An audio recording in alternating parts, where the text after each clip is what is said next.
Dear learners, welcome to NMS studio. So today we are going to discuss the lesson 14 of our level C subject science.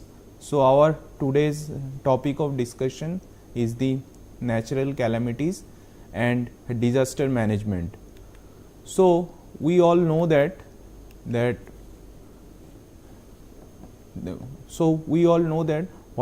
what is the natural calamities and as well as disaster. We have heard about the flood in Uttarakhand as well as the earthquake in Gujarat, Maharashtra as well as cyclone in Andhra Pradesh. You can also have an idea about the damage done by these natural calamities like flood, earthquake as well as the cyclone. So have you ever thought how these floods, earthquake as well as the cyclones form, or we can say what are the reason for the lightning in the sky as well as the rainfall or blowing of air. So we all read about this in this chapter. So the today's objective is what are the definition of air, how we can able to explain the process of how the pressure is built by the flow of air. We can also elaborate the process of making air current, and we will also be able to explain the process of rain. After that you will learn about the bad effects of flood as well as drought. Then coming to the next objective, we will also learn about the procedure of the thunderstorm, cyclone as well as its preventive measure, and you will also able to know the various security and preventive measure for cyclone as well as earthquake. So dear learners, now let's first understand what is the air. So the air is surrounding our environment. So this surrounding of air around us is called atmosphere, and this air actually gets warm or cooled with the help of sunlight.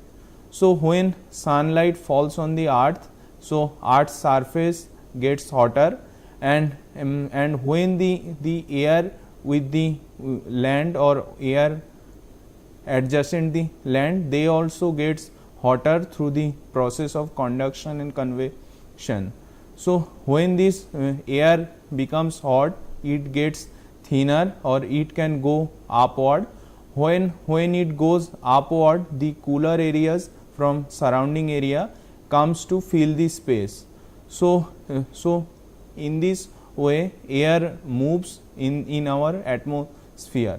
So when this air, or we can say the warm air, moves upward, there is the formation of low pressure area. Now here in this photo you can see how the low pressure area and the high pressure area is formed. In case of L, which is shown by the low pressure area, here actually the warm air gets up and it forms the cloud on the upper atmosphere, and when this warm air goes up, the cooler area, the cooler air or the cooler air from the upper surface comes down to fill this space. So in this way air circulation happens. Now next comes what is the air current. Actually when the air is in movement, they form the air current. So here we all know that in case of equatorial region, the sun rays falls on the earth directly. So here actually the air is somewhat we can say hot or warm throughout the year. So as a result the air gets up from this area and they goes to the polar region, which is the cool area. So when the air from this equatorial region goes to the polar region, to fill this vacant space, the colder air from the polar region comes to the equatorial region. So in this way the global air circulation forms, and in between this polar and equatorial region there is the formation of the temperate region, whose temperature is somewhat in between the temperature of polar region as well as equatorial regions. Now next comes the mechanism of air current. So here actually the air from equatorial region rises up due to high temperature, while the cold air from the tropical region takes its place. So when the hot air rises, the cool air from polar region takes its place. So here the air currents are produced by the movement of air from one place to another place.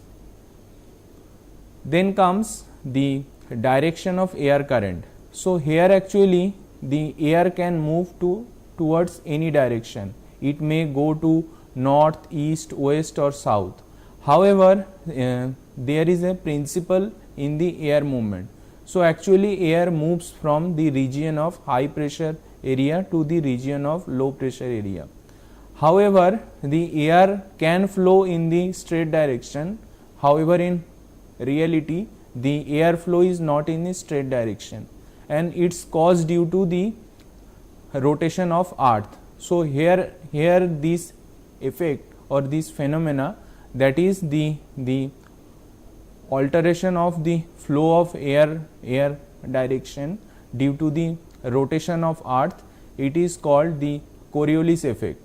Here actually due to this Coriolis effect the wind can move towards the right direction in case of northern hemisphere, while in case of southern hemisphere it can move towards the left due to this Coriolis effect.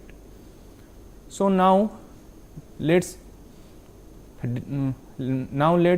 understand what is the land breeze.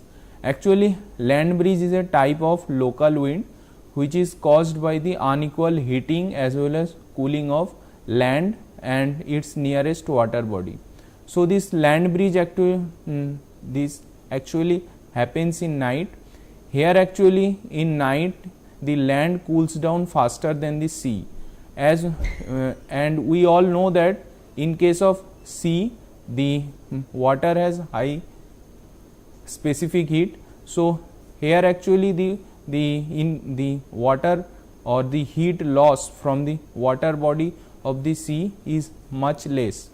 So here we can see that on the sea it forms the low pressure area, or in here on the sea it causes the low pressure area, while in case of land there is a high pressure area. So here actually this direction happens from the land to sea, and here actually this land breeze happens from land towards the sea. So when the air comes from the land area towards the sea area, we can say that it is a land breeze. And the opposite of land breeze is called the ocean breeze. It is also one kind of local wind. Here actually it happens during the day. During the day the land heats up faster than the sea. So here on the land there is formation of low pressure area, while on the sea there is a high pressure area. So here the air flows from the sea towards the land. So this cool air, this movement of cool air from the sea to land is called ocean breeze. Now next comes the water cycle. Here in this image you can see that in case of water cycle there is a adsorption, precipitation as well as the condensation process. So dear learners, now let us take a break. After that we will discuss in detail the process of water cycle.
Dear learners, welcome back. So we are discussing about the water cycle. So here in this image you can see that in the water cycle there is a 4 process. First one is the evaporation, then condensation, thereafter precipitation, and the finally the collection, and the cycle goes on. So now let's understand what are the mechanism of water cycle and the formation of rain. While at the first stage during the evaporation, here actually the water evaporates from the ocean or any water body, and this conversion of water into the steam or vapor is called evaporation. Then comes our next stage, that is the condensation. The evaporated water actually goes up to the upper atmosphere where the temperature is much less. So due to this low temperature, this vapor form of water condensed and they form the cloud, and when these clouds are accumulated over the time, it forms the rain or ice in the various region. And then comes the final stage, that is the precipitation. So when the droplets in the clouds are becomes too heavy, it can cause the rainfall into our earth. So when the rain happens, it actually fills the river, lake, pond with water, and actually this water is particularly helpful for the growth of our crop, various types of organism living on the land. And when this water falls on the earth, it goes to the underground, it may goes to the river and as well as ocean or other water bodies, and in this way the cycle of water goes on. Now next comes what are the positive or negative effects of flood or drought. So we all know that the rain does not fall regularly on the earth. Sometimes there is excess rain or sometimes there may be the deficient rain.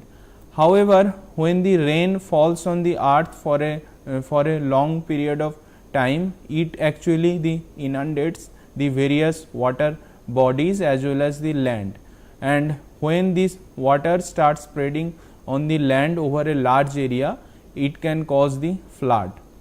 While in case if there is a less rain, actually there is the less growth or development of various types of crops as well as the other type of organism.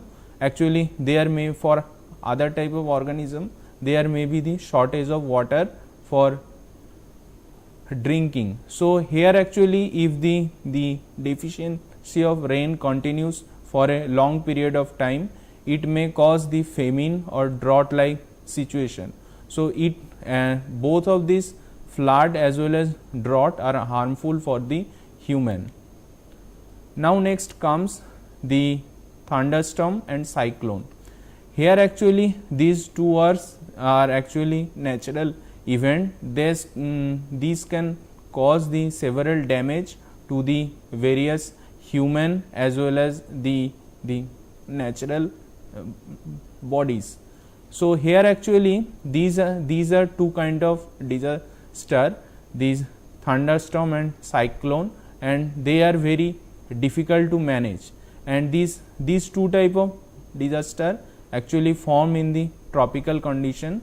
However, their process of formation is almost similar like natural rain. However, they can spread over a wide area and cause damage to the human. Now next comes the what are the preventive measures that we can take during the thunderstorm. The first point is, during the thunderstorm an open place is not safe. So if you are roaming around in an open place or forest area, it is better to take shelter below a small tree. However, here you should note that you should not never take a shelter below a large tree. In this case, if a large tree falls in case of thunderstorm, it may cause damage to your body And the fourth one is, do not use any type of metal stick umbrella during the thunderstorm, and also you should keep in your house or in your own building, because it is more safer than open air. Now next preventive measures will be the open garage, storage house or places which are having the metal sheet shed. They are not safe for the thunderstorm. So you must be away from such type of structures, and also do not touch any type of telephone wire, electricity wire, as well as the metal pipes in the thunderstorm. And the last, if you are traveling in bus or in any car during the thunderstorm, keep close the doors and windows of your car as well as bus. Now next comes how this thunderstorm can convert into the cyclone process. Actually, heat is required to change the liquid water into the steam or vapor form. When steam is converted into water form, it actually gets restored or into the atmosphere, or its heat gets back into the atmosphere. Actually, it makes the nearby air warm, and this air rises up, creating a new air pressure like condition, and this air moves fast towards the center of thunderstorm, and this gets repeated, creating a very low pressure area. Here actually the air moves in the spiral way at the center. This is known as a cyclone. So in case of cyclone, air moves at very fast pace and destroys the life and properties of nearby areas. So dear learners, now let's understand what are the preventive measures during the cyclone. Here actually the government declares the warning for cyclone for the common people, for those people which are residing in coastal areas, fishermen as well as the seafarers. They are advised to keep away from the ocean, and also the various types of household item, pet animals as well as the vehicle, they should be sent to the safer places. And here during the cyclone, we should not drive the vehicle in the places which are submerged in the water or which may get submerged into the water. Now let's understand the another type of natural calamities, that is the earthquake. Earthquake is actually the trembling shock in any area of the earth which is caused by the trembling caused by the various types of plates that are located beneath the earth's surface. Actually, these earthquakes are very difficult to predict and control. So here now let's understand what are the causes of earthquake. Here actually the earth has 4 layers. First one is the inner core, then outer core, then third is the mantle, and the topmost is the crust. So here in case of outer layer or outer core, there are actually many plates, they are floating or joined together, and when these plates actually move with each other, and due to this movement and friction in between this plate, the earth's surface shakes as well as trembles and earthquake is formed. So here in case of the earth, there are some places which are more prone to the earthquake. These are called as a earthquake region or earthquake prone area. So now coming to the safety measure for the earthquake, as we have already known, the earthquake is very difficult for prediction. So the people living in the earthquake prone area, they should be ready, or the infrastructure should be such friendly so that they can face this calamity. So some of the safety measure that you can follow, that if you are in indoor condition, first cover your head and neck under a study table or desk so that something heavy may not fall on your body. Then comes the stay away from the window, mirror, glass or heavy object that may fall down, and also during this period do not use elevator.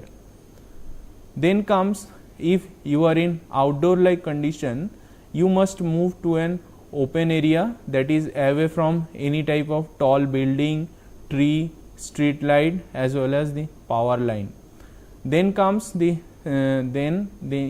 you must remain in that place until the shaking stop. Then comes, if you are in a vehicle, you should stop your vehicle in a safe place that is away from bridge, tunnel as well as building and power line.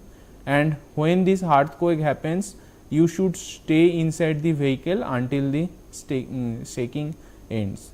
So dear learners, today we have understood the most common type of natural calamities that are that actually happens in the India, and how we can manage or how we can take safety measures to avoid these natural calamities. I hope you have understood the things that are discussed today. So in the next class we will meet up with another topic. So dear learners, thank you.